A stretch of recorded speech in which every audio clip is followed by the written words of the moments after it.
Somewhere beneath a quiet field in China, thousands of soldiers are standing at attention, perfectly still, perfectly silent. They haven't moved in over 2,000 years. They don't need to breathe. They don't need to blink, because they were never alive, but someone built them to look like they were. Full-sized, fully armored, ready for war. And for more than 20 centuries, nobody knew they existed. Then in 1974, a group of farmers dug a well. They weren't looking for history, they were looking for water. What they found instead would rewrite it. So here's the question that should stop you cold. If an army this size could stay hidden for 2,000 years, what else is still buried down there? And why, even now, do archaeologists refuse to dig any deeper? To understand that, we have to go back to the exact day this all began. China, spring 1974. A brutal drought has choked the fields near the city of Xi'an. Wells are running dry, crops are dying. A group of farmers decides to dig a new well by hand. A few feet down, their tools hit something hard, not rock, something smoother, something shaped, a broken piece of clay, then another, then a fragment that looks unmistakably like a face. The farmers don't know it yet, but they've just interrupted something that hasn't been touched in over 2 millennia. Word spreads to local officials. Archaeologists are called in. At first, they expect a small find, maybe a shrine, maybe a single statue. Then they keep digging, and they don't stop finding fragments. One statue becomes 10, 10 becomes 100, and this is where it starts to feel less like archaeology and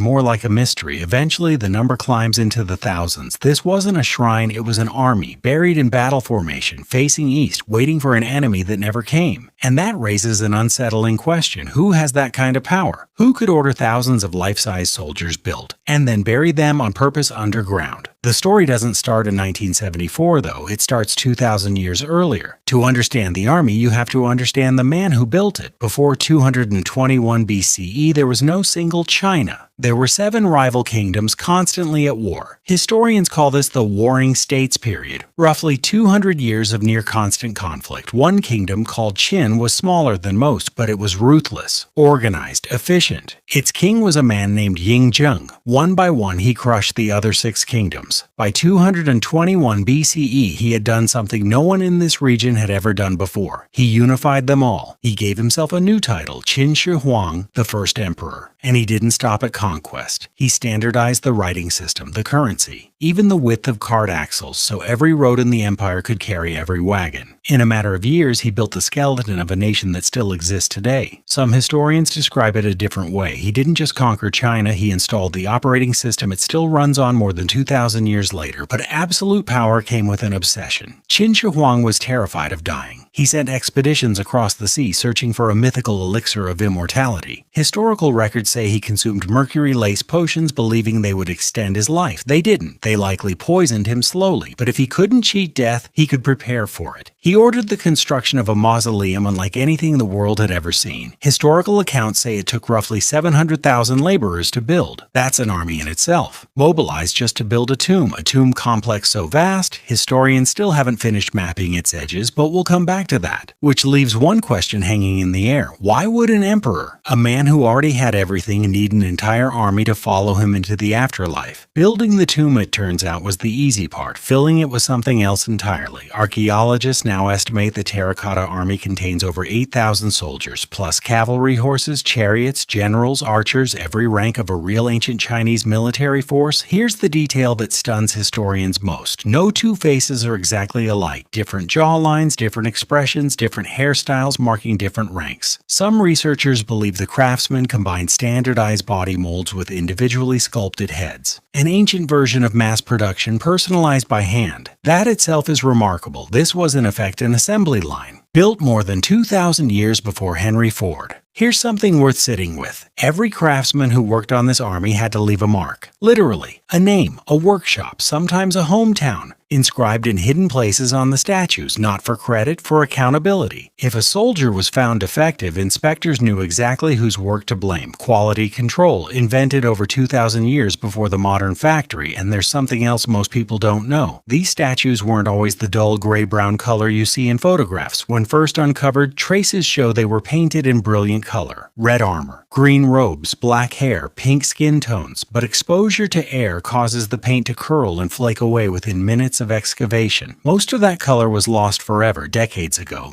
before conservation techniques caught up. The weapons are just as astonishing. Real bronze swords, spears, and crossbow triggers were buried with the figures. Some blades, after 2,000 years underground, were found remarkably free of rust. For decades, researchers believed the bronze had been coated in chromium, an ancient anti-rust treatment centuries ahead of its time. A closer study in 2019 changed that picture. The chromium, it turns out, came from lacquer buried nearby, not a deliberate coating. The real explanation is quieter, but just as interesting. The surrounding soil itself, its chemistry and composition, helped keep the bronze from decaying. Even the small mistakes get corrected here. That's how you know the story is still being written, and the whole army was arranged like a real military unit. Infantry in front, archers on the flanks. Chariots and cavalry positioned exactly where a Qin dynasty general would have placed them. This wasn't decoration, it was a functioning military frozen in clay standing guard for an emperor who was already dead. And that's where archaeology meets mystery. This entire army, thousands of soldiers,